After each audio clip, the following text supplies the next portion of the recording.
Easy physics ई lecture series में आपका स्वागत है। मैं डॉक्टर अजीत कुमार सोमानी, चौधरी मालूराम भांबू, राजकीय पॉलिटेक्निक महाविद्यालय श्री गंगानगर में प्रवक्ता भौतिकी के पद पर कार्यरत हूँ। जैसा कि सीरीज के नाम से क्लियर है, इजी फिजिक्स। फिजिक्स आसान है, बशर्ते कि इसे रोचक तरीके से पढ़ाया जाए या पढ़ा जाए। इसी बात को ध्यान में रखकर ये ई व्याख्यान तैयार किए गए हैं। मैंने अपने गत 25 वर्षों के अध्यापन के दौरान विद्यार्थियों के साथ इंटरेक्शन में जाना कि उन्हें अध्ययन के दौरान किन किन दिक्कतों का सामना करना पड़ता है या वो एक अध्यापक से क्या आशाएं रखते हैं, किस प्रकार पढ़ाए। कुछ इसी प्रकार के अनुभवों की झलक इन ई व्याख्यानों में आपको दिखाई देगी।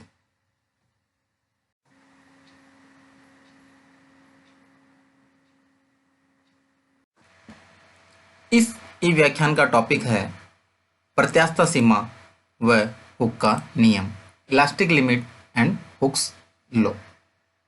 प्रत्यास्थ चैप्टर के ही अलग अलग टॉपिक चल रहे हैं। इससे पहले आपने प्रत्यास्थ, विकृति, प्रतिबल आदि से संबंधित व्याख्यानों को सुना होगा व देखा होगा। अब बात करते हैं इस टॉपिक के ऑब्जेक्टिव्स की, कि क्या क्या उद्देश्य है या किसी विद्यार्थी में क्या व्यवहारगत परिवर्तन इस चैप्टर को पढ़ने के बाद, इस टॉपिक को पढ़ने के बाद आने चाहिए। पहला है पदार्थों के प्रत्यास्थ संबंधित व्यवहारों को समझना, जो हमारे मटेरियल्स है, डेली लाइफ में भी अवेलेबल है। उनके इलास्टिक प्रॉपर्टी से रिलेटेड जो बिहेवियर है उसको अंडरस्टैंड करना। प्रत्यास्थ सीमा के संप्रत्यय को समझना, जो कंसेप्ट है इलास्टिक लिमिट एक पर्टिकुलरली, उस कंसेप्ट को अंडरस्टैंड करना। हुक के नियम को समझना, प्रत्यास्थ के लिए एक हुक का नियम है, उसको समझना। हुक के नियम के ज्ञान का उपयोग दैनिक जीवन में कर सकना। दैनिक जीवन में प्रत्यास्थ से संबंधित कई घटनाएं होगी, उनमें हुक के नियम एप्लीकेबल है या नहीं है, इसका भी अलग अलग डिस्टिंग्विश कर पाना, यह हमारा इस टॉपिक का उद्देश्य है, इनके ऑब्जेक्टिव। अब बात करते हैं कि आगे बढ़ने से पहले हमें किन किन पूर्व ज्ञान की आवश्यकता है, कौन कौन से टॉपिक का ज्ञान होना चाहिए, कौन कौन सी बातों का ज्ञान होना चाहिए, उसके बारे में हम बात करते हैं। विरूपण, विरूपक बल, प्रत्यास्थ, विकृति व प्रतिबल का ज्ञान आवश्यक है। ये सारे हमारे पिछले ई व्याख्यानों में समझाया जा चुका है। बल व उसके प्रभावों का ज्ञान, कि किसी वस्तु पर बल लगाने पर कौन कौन से प्रभाव किस किस प्रकार उत्पन्न होंगे, इनका भी नॉलेज होना चाहिए। प्रत्यास्थ से संबंधित दैनिक जीवन की घटनाओं का ज्ञान, कि डेली लाइफ में इलास्टिसिटी से रिलेटेड कौन कौन सी फिनोमिना है और इस टॉपिक से उसका क्या लिंक है, ये चीज का भी ज्ञान आपको होना चाहिए। अब आगे बढ़ने से पहले सबसे पहले एक कंसेप्ट है अवशिष्ट विकृति या स्थायी विकृति, रेजिडुअल और परमानेंट स्ट्रेन। इसको अच्छी तरह समझने का प्रयास करते हैं कि हम कहना क्या चाहते हैं। यह मूलभूत से एक वर्ड है कि किसी वस्तु पे या तार पे हम बल लगाते हैं और उसकी लंबाई बढ़ा रहे हैं। विस्तार के बारे में ही बात करेंगे, तो किस किस तरह के फिनोमिना उत्पन्न होंगे उनको हम देखते हैं। जब किसी तार पर विरूपक बल आरोपित किया जाता है तो वस्तु में विकृति उत्पन्न होती है। सही बात है, उस तार में विकृति उत्पन्न होगी। और ये विकृति किस तरह की विकृति की बात कर रहे हैं हम? अनुदैर्ध्य विकृति तरह होगी, यदि तार की लंबाई के अनुदिश बल लगाएं तो। यदि तार से बाहर हटा लिया जाए, तार से जब हमने पहले विकृत किया, फिर तार से बाहर हटा लिया अर्थात प्रतिबल शून्य हो गया, तो विकृति शून्य हो जाती है। यदि विकृति शून्य हो जाती है अर्थात तार पूर्णतः अपनी मूल अवस्था में लौट आता है। थोड़ा सा समझिए इसको। हमने एक बार तार लिया, हमने उसकी कुछ मूल लंबाई है, उस पर थोड़ा सा भार लटकाया अर्थात बल लगाया अर्थात प्रतिबल आ गया, तो उस प्रतिबल के कारण उसमें कुछ विकृति उत्पन्न होगी। और अब उस भार को पूर्णतः हटा लिया, जैसे ही हटाया हमने, प्रतिबल भी शून्य हो गया तो विकृति भी शून्य हो जाती है। तो पुनः मूल अवस्था को एग्जैक्टली जैसा पहले था वैसे वैसे प्राप्त कर लेता है। तो ये सिचुएशन हो गई हमारे जब भार लगाकर हटाने की बात। परंतु ये हरदम हो ऐसा संभव नहीं है। जैसे जैसे हम भार का मान बढ़ाते जाएंगे फिर वापस हटाते जाएंगे, मूल अवस्था में आता रहेगा। परंतु एक विशेष मान के बाद, लिमिट होगी, उस विशेष मान के बाद यदि तार से भार हटा लिया जाता है तो प्रतिबल शून्य होने पर भी विकृति शून्य नहीं होती है, अर्थात तार पूर्णतः अपनी मूल अवस्था में नहीं लौटता है।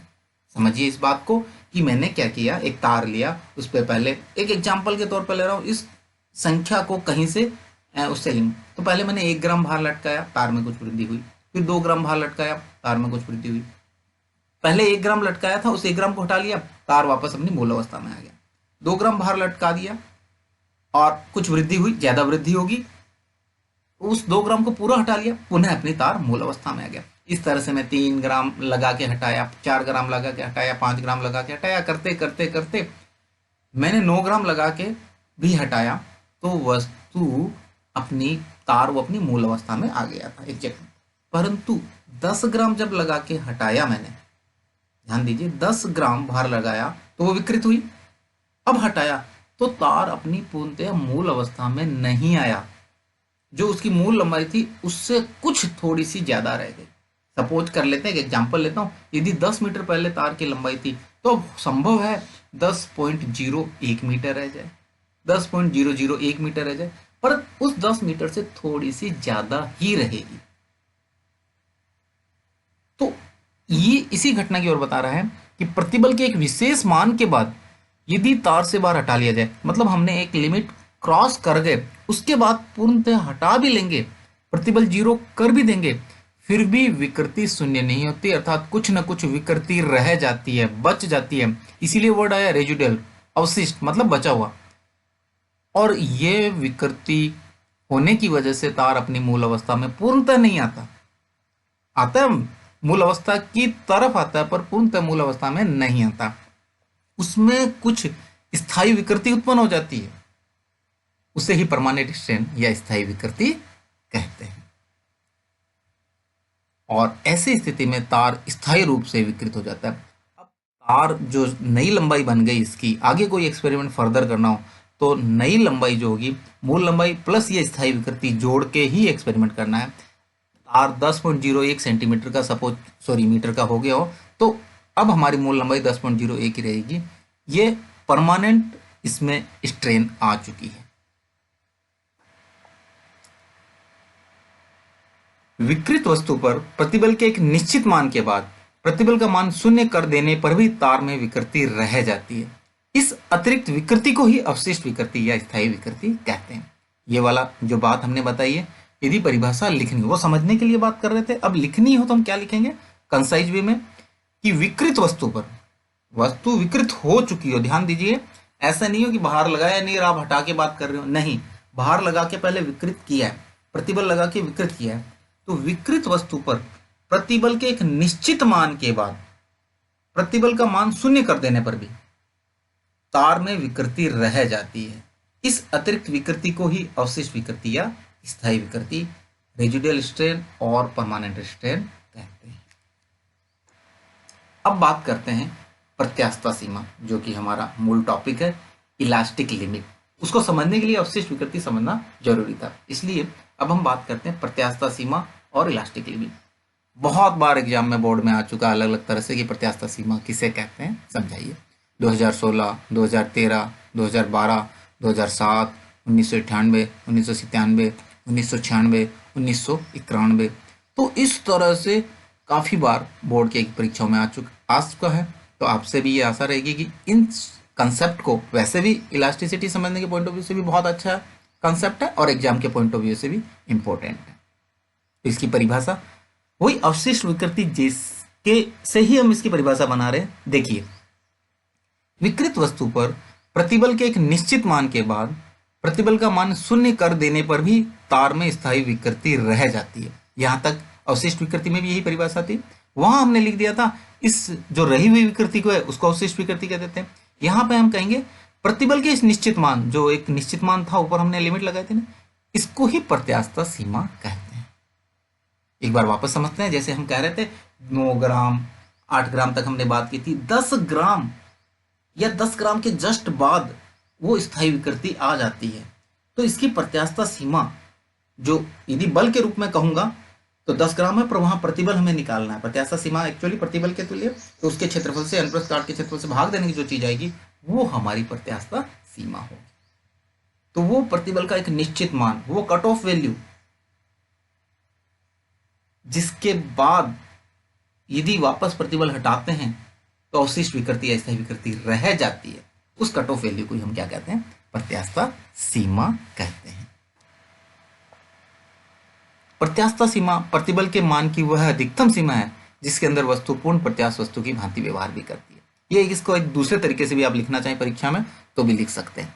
ध्यान दीजिए, प्रत्यास्थता सीमा प्रतिबल के मान की वह अधिकतम सीमा है, मैक्सिमम लिमिट है, जिसके अंदर मतलब इससे पहले पहले वस्तु पूर्ण प्रत्यास्थ वस्तु की भांति व्यवहार करती है, अर्थात वह पुनः अपनी मूल अवस्था में लौट आती है इससे पहले पहले तो, और इसके बाद यदि हम क्रॉस कर गए इस लिमिट को, वह प्रतिबल हटा लेने पर भी पुनः मूल अवस्था में नहीं आती है। तो ये थोड़ी सी छोटी और अच्छी कंसाइज परिभाषा होगी, परीक्षा में से लिखा जा सकता है।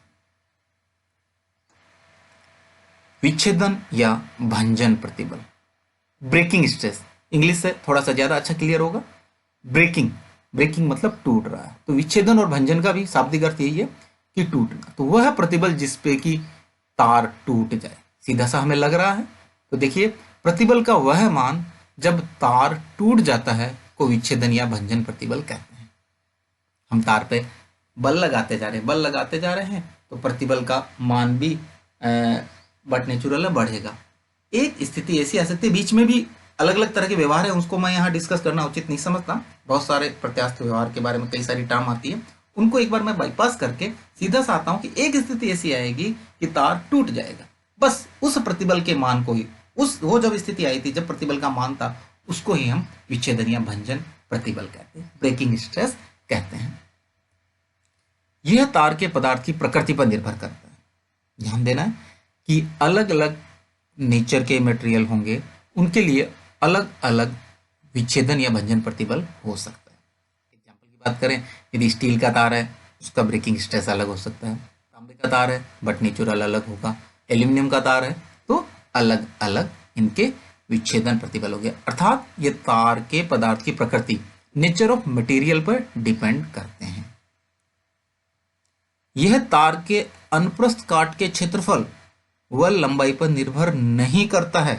खास बात ध्यान देनी है कि क्रॉस सेक्शनल एरिया और लेंथ इन पे डिपेंड नहीं करता है। कहने का अर्थ है, स्टील के 4 अलग अलग तरह के तार हैं हमारे पास, इनकी लंबाई और क्षेत्रफल सबके अलग अलग हैं, माप में परिवर्तित है।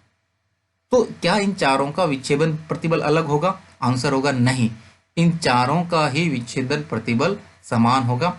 एक कंडीशन और लगाना चाहूंगा जो मैं यहाँ पे, बशर्ते कि अन्य सारी परिस्थितियां समान हो, अन्य सारी परिस्थितियां समान होनी चाहिए, सिर्फ हम अनुप्रस्थ काट का क्षेत्रफल और लंबाई बदल रहे हैं। तो ऐसी स्थिति में स्टील का जो विच्छेदन प्रतिबल है उन सारी अन्य समान परिस्थितियों पर समान ही रहेगा। अब इसी से लिंक्ड एक और टॉपिक की हम बात करते हैं, विच्छेदन या भंजन बल। यहां पे देखिए, बल पहले हमने जो टॉपिक किया था प्रतिबल, तो इसमें भी कहोगे आप कौन सी खास बात है? सीधा सीधा सा है, बल का वह मान जब तार टूट जाता है को विच्छेदन या भंजन बल कहते हैं। बात सही है कि सपोज कीजिए कोई तार हमने 49.9 ग्राम लगा दिया और नहीं टूटा, और 50 ग्राम लगाने पर टूट जाता है, तो वो 50 ग्राम उसका विच्छेदन या भंजन बल हो गया। और उसमें यदि अनुप्रस्थ काट के क्षेत्रफल का भाग दे देते तो हमें विच्छेदन प्रतिबल मिल जाएगा, क्योंकि प्रतिबल की सामान्य सी परिभाषा थी बल बटा क्षेत्रफल। तो उसी परिभाषा को यूज करते हुए हम लिखें तो विच्छेदन बल बराबर विच्छेदन प्रतिबल इंटू अनुप्रस्थ काट का क्षेत्रफल। कहने का अर्थ है कि प्रतिबल को क्षेत्रफल से मल्टीप्लाई कर दें तो हमें बल मिल जाएगा। कई बार कोई छोटा मोटा क्वेश्चन इस तरह से संबंधित आ सकता है, तो दिमाग में आपको क्लियर होना चाहिए कि बल बराबर प्रतिबल इंटू क्षेत्रफल। इसी से बनाया हमने विच्छेदन प्रतिबल, दैट मीन्स ब्रेकिंग फोर्स। ध्यान दीजिए, breaking force is equal to breaking stress multiplied by cross sectional area. Cross sectional area से मल्टीप्लाई कर दें यदि स्ट्रेस को, तो हमें ब्रेकिंग फोर्स मिल जाएगा। यह तार के पदार्थ की प्रकृति व तार के अनुप्रस्थ काट के क्षेत्रफल पर निर्भर करता है। ध्यान दीजिएगा यहाँ पे, क्योंकि अनुप्रस्थ काट का क्षेत्रफल यदि बदल दें, समान प्रतिबल होते हुए भी विच्छेदन बल अलग अलग होंगे। तो नेचर ऑफ मटेरियल पे तो डिपेंड करता ही करता है। कहने का अर्थ है स्टील, एल्यूमिनियम, कॉपर, इनके लिए अलग अलग होंगे ही होंगे, परंतु साथ ही यदि एक पतला तार है, एक मोटा तार है, तो उनके लिए विच्छेदन बल भी अलग अलग होंगे। यहाँ से देख के हम कह सकते हैं कि मोटे तार के लिए विच्छेदन बल ज्यादा होगा। तो हम डेली लाइफ में एक्सपीरियंस भी करते हैं कि पतले तार को तोड़ना हमारे लिए अपेक्षाकृत आसान होता है इन कंपैरिजन टू उसी मटेरियल का है, सब कुछ है, परंतु मोटा तार हो, बस वही जो तोड़ना हम जिसे कहते हैं ना, हमें दिक्कत आती है, वो विच्छेदन बल पे ही फिजिक्स में हम डिसाइड करते हैं। जितना मोटा तार उतना ज्यादा विच्छेदन बल लगेगा। अब आते हैं हुक का नियम, हुक्स लॉ। रॉबर्ट हुक एक वैज्ञानिक हुए थे, उन्होंने ये नियम दिया था प्रत्यास्थता के लिए। इससे संबंधित प्रश्न 2019, 2018, 2011, 2010, 2006, 1998, 1997, ये भी हमें लग रहा है कि काफी बार पूछा जा चुका है। तो इससे भी आपको परीक्षा की दृष्टि से भी और अपने नॉलेज के पॉइंट ऑफ व्यू से भी बहुत अच्छी तरह समझना है, और आसान भी है। रॉबर्ट हुक ने जो नियम दिया वो ये कहता है, अल्प विकृति के लिए प्रतिबल विकृति के समानुपाती होता है। बहुत छोटा सा और कंसाइज रूल। पहली बात, कंडीशन क्या है अल्प विकृति के लिए?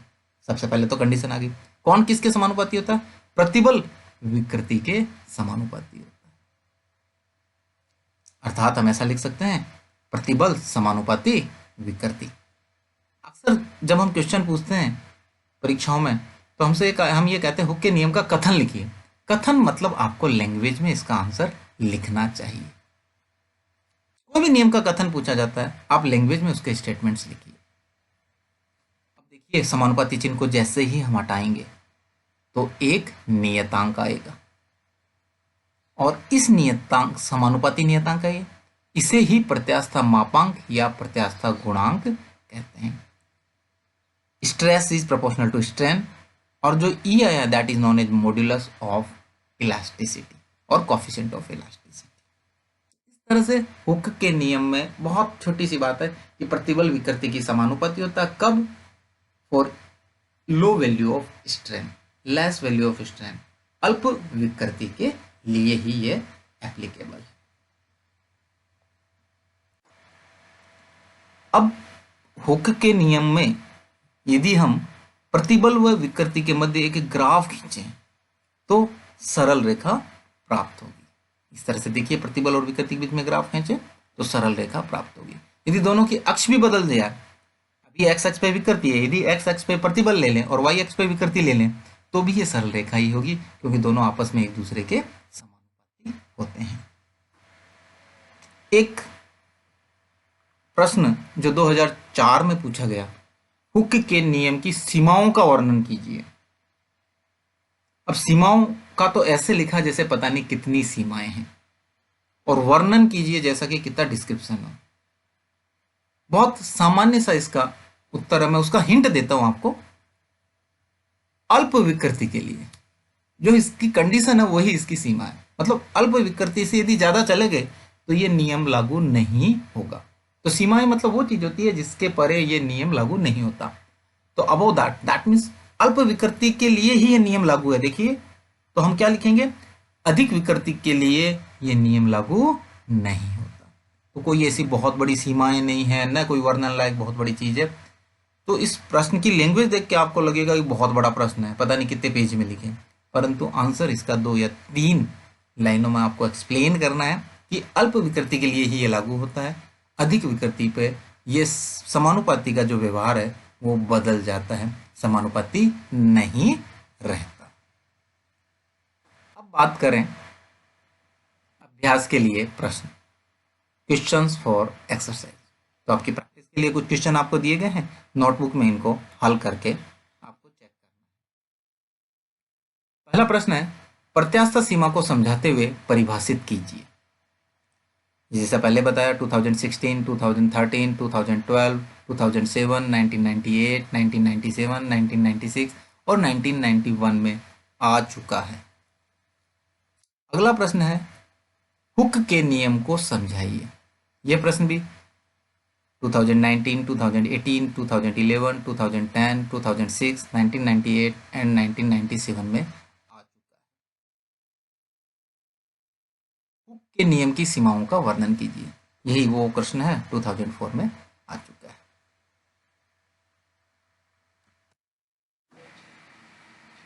अधिक सहायता व अधिक जानकारी के लिए आप मेरे द्वारा लिखित पुस्तक पॉलिटेक्निक भौतिकी, जो पूर्णतया हिंदी माध्यम के छात्रों के लिए लिखी गई है, बड़ी आसान भाषा में लिखी गई है, जिससे कि विद्यार्थी आसानी से समझ सकते हैं, इसको आप अध्ययन कर सकते हैं। यदि और कोई शंका हो ई व्याख्यान से संबंधित या पुस्तक पढ़ने के बाद भी, फिर भी आप मुझे ईमेल या व्हाट्सएप पर लिख सकते हैं ajit.somani@gmail.com। 9414332876 ये व्हाट्सएप नंबर है, जिस पे कि आप व्हाट्सएप भी कर सकते हैं। यदि आपके कोई सुझाव हैं तो भी इस ईमेल और व्हाट्सएप पे आप भेज सकते हैं। सुझावों का स्वागत रहेगा। मैं आभार व्यक्त करना चाहूँगा गुरुजनों का, विद्यार्थी वर्ग का व परिवारजनों का।